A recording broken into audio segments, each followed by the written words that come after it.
Hola, vamos con el capítulo 11. El señor Crowley se despertaba todas las mañanas alrededor de las 6:30. No utilizaba alarma, simplemente se despertaba. Décadas de trabajar en el mismo sitio, día tras día, lo habían condicionado hasta crear un hábito y entonces, mucho después de haberse jubilado, ya no podía evitarlo. Yo lo sabía porque había estado vigilándolo desde mi ventana, al otro lado de la calle, durante unos cuantos días, fijándome en qué luces se encendían y cuándo. Una vez supe a dónde ir. Me agazapé a escuchar fuera de la casa. Normalmente no habría podido hacer algo así sin dejar huellas delatadoras en la nieve, pero la suerte quiso que alguien se ocupara de dejar las aceras y caminos del señor Crowley notablemente despejados. Podía ir y venir a mi antojo. A las 6:30 de la mañana el señor Crowley se despertaba y decía alguna palabrota. Era como un reloj, un cucú viejo y vulgar que prácticamente servía para poner el reloj en hora. Que yo supiera, era el único momento del día en que decía algún juramento, y supongo que lo hacía porque le ayudaba a limpiar la mente y empezar el día con frescura, recopilando los pensamientos oscuros de la noche hasta formar una bola de mucosidad mental que podía escupir en una sola palabra.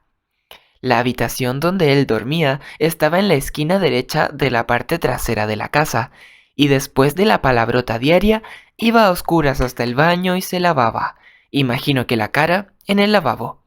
Entonces se encendía la luz, se oía la cadena del baño y hacía correr el agua caliente para ducharse, de modo que la ventana exterior se empañaba. A las 7 estaba vestido y en la cocina. El desayuno lo determiné principalmente mediante el olfato. Tenía un pequeño extractor sobre los fogones y cuando lo ponía en marcha, los olores se vertían al exterior como en una nube.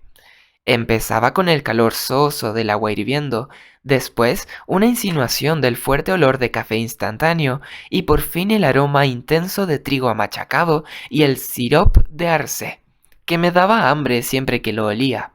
Desde mi posición junto a la ventana de la cocina podía subirme al estrecho zócalo de los cimientos de la casa, invisible desde la calle, y mirar a través de la abertura de las cortinas para verle el brazo mientras comía.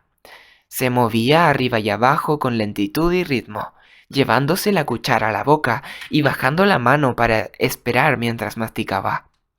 Si quisiera, podría haber avanzado un poco para ver algo más de él mientras comía, pero me arriesgaba a que me descubriese. Me contentaba con permanecer oculto. Ya llenaría los huecos con la imaginación.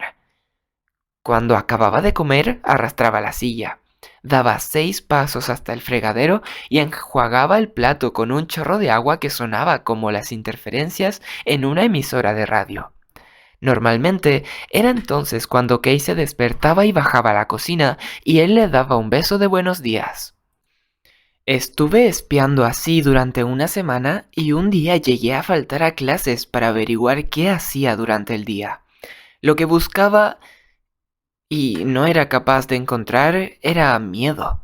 Si conseguía averiguar a qué temía, si tenía miedo de algo, podría utilizarlo para impedir que siguiera matando.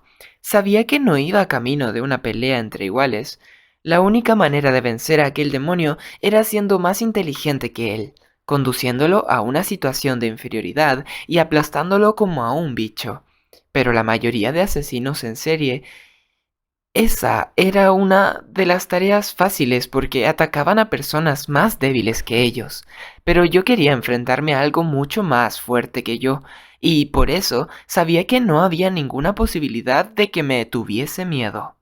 Debía encontrar otra cosa que sí lo atemorizara. En cuanto lo consiguiera, podría atacarlo con eso y ver cómo reaccionaba. Si lo hacía con lo suficiente fuerza, quizás fuera capaz de forzarlo a cometer un error estúpido y así tendría mi oportunidad. Su comportamiento no indicaba ningún tipo de miedo, así que decidí volver al principio, al perfil psicológico que empecé a hacer cuando creía que era un asesino en serie. Bien entrada la noche, rescaté la libreta y leí la lista. Se acerca a las víctimas en persona y las ataca cuerpo a cuerpo. Antes pensaba que eso decía algo importante sobre su psicología y el porqué de sus actos, pero ahora sabía que no me equivocaba. Hacía lo que hacía porque necesitaba órganos nuevos y atacaba cuerpo a cuerpo porque sus demoníacas zarpas eran simplemente la mejor arma que tenía. La siguiente entrada era justo lo que andaba buscando. No quiere que nadie más sepa quién es. Max me había obligado a escribir eso cuando yo pensaba que era demasiado obvio. Y el problema era que en realidad era tan obvio que no lo había tenido en cuenta. Se trataba del temor perfecto. No quería que nadie supiese lo que era en realidad. Sonreí para mis adentros. No es un hombre lobo, Max, pero te acercaste bastante. El señor Crowley era un demonio y no quería que nadie lo supiera. Ni siquiera un asesino normal y corriente quería que sus secretos salieran a la luz. Lo que el señor Crowley temía más, lo primero que podía utilizar para presionarlo era que lo descubrieran. Era el momento de enviarle una nota. Escribirla fue más complicado de lo que yo esperaba. Igual que con la llamada al número de emergencias, no quería que nadie pudiera relacionarla conmigo. Obviamente, no podía utilizar mi propia letra, así que necesitaba un ordenador para imprimirla. Pero incluso eso tenía una pega. Una vez leí que en un caso de asesinato llamaron a un experto para probar con qué máquina de escribir se había escrito una falsa nota de suicidio y que yo supiera, a lo mejor podían hacer lo mismo con las impresoras. Yo prefería ser precavido que lamentarme después, y eso significaba que no podía utilizar la de casa. La del instituto era una posibilidad, pero para utilizar las impresoras teníamos que iniciar nuestra sesión y eso dejaría un registro electrónico clarísimo de quién había escrito la nota. Decidí utilizar la impresora de la biblioteca en hora punta, cuando nadie iba a tener tiempo de prestarle demasiada atención a un chaval de 15 años. Podía entrar disimuladamente, escribir la nota, imprimirla y largarme sin dejar ningún rastro. Como seguía haciendo un frío que pelaba, hasta podía llevar guantes y levantar sospechas y evitar así dejar huellas. Enterré la nota entre líneas de texto sin sentido, por si acaso alguien llegaba a ver a la impresora antes que yo y leía lo que yo había escrito. Cuando llegué a casa, recorté la frase que quería, la pegué sobre una hoja en blanco y la observé. La primera nota era sencilla. Sé lo que eres. Entregar la nota fue tan complicado como prepararla. Tenía que dejarla en algún lugar donde Kay no fuese a encontrarla, porque ella seguramente iría directamente a la policía o, como mínimo, se lo comentaría a algún vecino. Cualquier persona normal lo haría.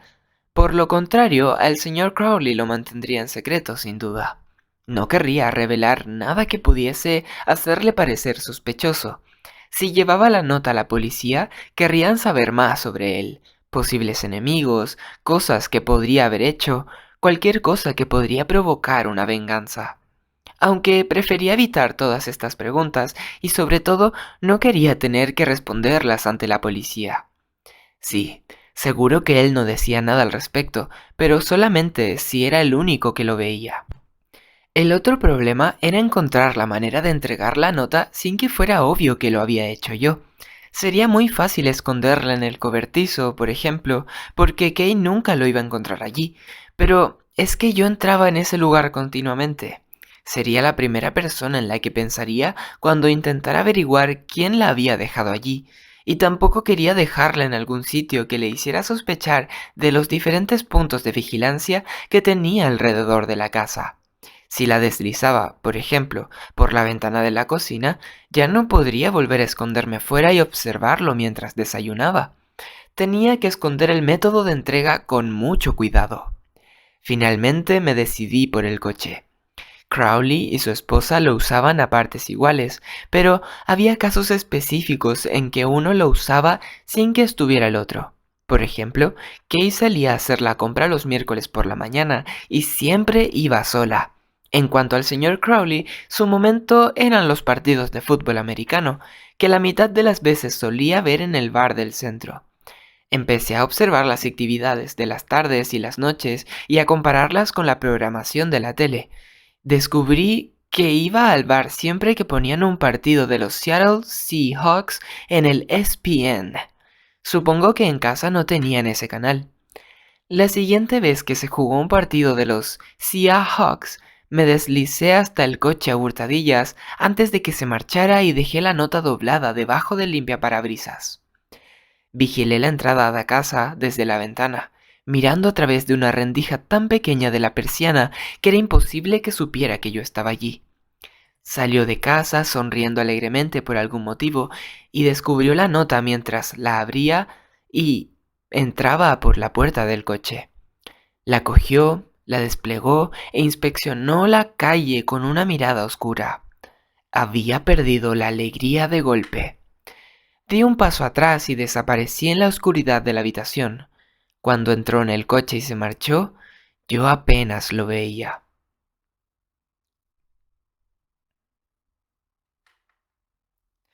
Unas cuantas noches más tarde hubo una fiesta del grupo de vigilancia del vecindario, que es cuando todos los vecinos de la calle se juntan en el jardín de los Crowley y hablan y ríen y fingen que no pasa nada. Y mientras tanto, todas las casas están vacías, lista para recibir a los ladrones. Sin embargo, esa fiesta en particular no iba de robos, sino de asesinatos en serie, y estábamos todos reunidos en un grupo grande y seguro, cuidando los unos de los otros. Hubo incluso un pequeño discurso sobre la seguridad y sobre cerrar la puerta con llave y cosas así. Quería avisarles que lo más seguro que podían hacer era no traer a todo el vecindario al jardín del señor Crowley, pero esa noche parecía bastante inofensivo. Si era capaz de volverse loco de repente y matar a 50 personas de golpe, al menos aquel día no parecía estar a punto de hacerlo. Y yo tampoco estaba preparado para atacarle. Aún intentaba aprender más sobre él. ¿Cómo matar algo que se había recuperado de una lluvia de balas? Una cosa así requiere mucha planificación y esta requiere tiempo. Más que para hablar sobre seguridad, la fiesta era en realidad para convencernos de que no estábamos vencidos, de que incluso con un asesino en casa no teníamos miedo y de que no íbamos a acabar reducidos a una tumba. Bueno, lo que sea. Lo que realmente importaba, más que cualquier declaración vacía de valentía, era el hecho de que estábamos asando perritos calientes, cosa que significaba que tenía la oportunidad de cuidar del fuego de la parrilla de los Crowley. Empecé con una llamarada gigantesca, quemando pedazos enormes de un árbol muerto que los Watson habían cortado en su jardín durante el verano. El fuego resplandecía y desprendía calor, lo que era perfecto para empezar la fiesta. Después, la interminable charla sobre la seguridad. Yo me puse manos a la obra con el atizador y un par de pinzas, y empecé a darle forma al fuego y a cultivarlo hasta conseguir un espeso lecho de brasas al rojo vivo. Los fuegos para cocinar son diferentes de los normales, porque lo que buscas es una temperatura uniforme y constante en lugar de simple luz y calor. Las llamas dan paso a pequeñas llamaradas y al intenso resplandor rojo de la madera que se quema desde dentro hacia afuera. Coloqué la madera con cuidado, haciendo pasar oxígeno por una especie de chimeneas en miniatura para crear amplios hornos ardientes. La reunión terminó justo a tiempo y los asistentes se acercaron para cocinar. Brooke estaba allí con su familia, claro, y sin que fuese obvio, la miré mientras ella y su hermano pinchaban un par de salchichas y se acercaban a la parrilla. Brooke sonrió al agacharse junto a mí. Su hermano estaba al otro lado. Sujetaban los palos sobre el centro del fuego, donde aún danzaban las llamas, y yo luché conmigo mismo durante 30 segundos antes de atreverme a hablar con ella. Inténtalo aquí abajo, dije señalando uno de los lechos de brasa con las pinzas. Se asarán mejor. Gracias, dijo Brooke y le señaló el lugar a Ethan con entusiasmo. Cambiaron los perritos de sitio e inmediatamente empezaron a ponerse oscuros y a cocinarse. Vaya, genial. Sabes mucho sobre fuegos, ¿eh? 4 años con el grupo de escoltas. Es la única organización que enseña a los niños a encender cosas. Brooke se rió. Seguro que la insignia al mérito incendiario la conseguiste a la primera, ¿eh? Quería seguir hablando, pero no sabía qué decir. En la fiesta de Halloween ya había hablado más de la cuenta. Seguramente la aterroricé y no quería repetirlo. Por otro lado, me encantaba su risa y quería volver a oírla. El caso es que supuse que si ella había hecho un chiste sobre provocar fuegos, seguramente yo también podía hacer otro sin sonar demasiado raro. Dijeron que era el mejor alumno que había tenido. Empecé. La mayoría de los escoltas solamente se las apañaban para quemar una cabaña, pero yo hice que ardieran 3 y un almacén abandonado. No está mal, dijo sonriendo. Me enviaron a una competición nacional. Añadí. ¿Recuerdas el incendio del verano pasado en California? Brooke sonrió. ¿Fuiste tú? Vaya, buen trabajo. Pues sí, me dieron un premio. Es una estatuilla, como un Oscar, pero con la forma de un oso Smokey, y está llena de gasolina. Mi madre pensó que era un frasco de miel y me la puso en un sándwich. Se rió a carcajadas. Estuvo a punto de dejar caer el perrito caliente y se volvió a reír de su propia torpeza. ¿Están ya? Preguntó Ethan examinando el perrito. Era la quinta vez que lo sacaba del fuego y apenas había tenido tiempo de dorarse. Eso parece, dijo Brooke mirando el suyo y poniéndose en pie. Gracias, John. Asentí y miré cómo se acercaban a la mesa plegable para buscar un panecillo y mostaza. La vi sonreír y aceptar la botella de ketchup que le ofreció el señor Crowley. Y el monstruo que tenía en mi mente se irguió, enseñó los colmillos y rugió con ira. ¿Cómo se atrevía a tocarla? Parecía que iba a tener que estar al tanto de Brooke para mantenerla a salvo. De pronto, me di cuenta de que estaba enseñando los dientes y obligué a mi boca a convertirse en una sonrisa. Al volverme de nuevo hacia el fuego vi que mi madre me dedicaba una sonrisa traviesa desde el otro lado y gruñí para mis adentros, pues no querían imaginarme los comentarios estúpidos que seguramente me iban a llegar en casa. Decidí quedarme en la fiesta hasta lo más tarde que pudiese. Brooke y Ethan no volvieron juntos al fuego para comer, y esa noche ya no tuve más oportunidades de hablar con ella. La vi repartiendo vasos de poliestireno con chocolate caliente y creía que me iba a traer uno, pero la señora Crowley se le adelantó. Me bebí el chocolate y tiré el vaso al fuego. Los restos se ennegrecieron sobre la madera y el poliestireno se retorció y le salieron burbujas y acabó desapareciendo entre las brasas. La familia de Brooke se marchó poco después. Un rato más tarde ya no quedaban perritos que asar y la gente se fue marchando. Pero yo alimenté las brasas con un par de troncos grandes y avivé el fuego hasta conseguir una columna de estrepitosas llamas. Era precioso, tan caliente que los rojos y naranjas se convirtieron enseguida en un amarillo blanquecino y cegador. Tan caliente que la gente se apartó y yo me quité el abrigo. Junto a la hoguera se estaba tan bien como en un día de verano, despejado y caluroso, aunque unos metros más allá era de noche y finales de diciembre. Caminaba a su alrededor, atizándolo, hablando y riéndome con él mientras destruía la madera y aniquilaba los platos de papel. La mayoría de los fuegos crepitan, pero en realidad esa no es su lengua, sino que es la madera la que habla. Para oír al fuego hace falta una hoguera grande como aquella, un horno tan potente que ruja con su propia corriente de aire. Me agaché muy cerca y oí su voz, un aullido susurro de júbilo y rabia. En clase de biología habíamos hablado de la definición de la vida. Para ser clasificado como ser viviente, una cosa debe comer, respirar, reproducirse y crecer. Los perros hacen todo eso, pero las piedras no. Los árboles sí, pero el plástico no. El fuego, según esa definición, bulle de tanta vida. Come de todo, desde madera a carne, y excreta los residuos en forma de ceniza. Respira aire como los humanos, absorbiendo oxígeno y emitiendo carbono. El fuego crece y a medida que se extiende, crea otros nuevos que se extienden y a su vez generan más fuegos. El fuego bebe gasolina y excreta cenizas. Lucha por el territorio, ama y odia. A veces, cuando me fijo en la gente que recorre penosamente su rutina diaria, pienso que el fuego está más vivo que nosotros. Es más brillante y caliente. Está más seguro de sí mismo y sabe a dónde quiere ir. El fuego no se conforma. El fuego no tolera. El fuego no se las arregla meramente para sobrevivir. El fuego hace. El fuego es. ¿Con qué alas osó elevarse?, dijo una voz. Me di media vuelta y vi al señor Crowley sentado unos metros más atrás en una silla de acampada, mirando fijamente las profundidades del fuego.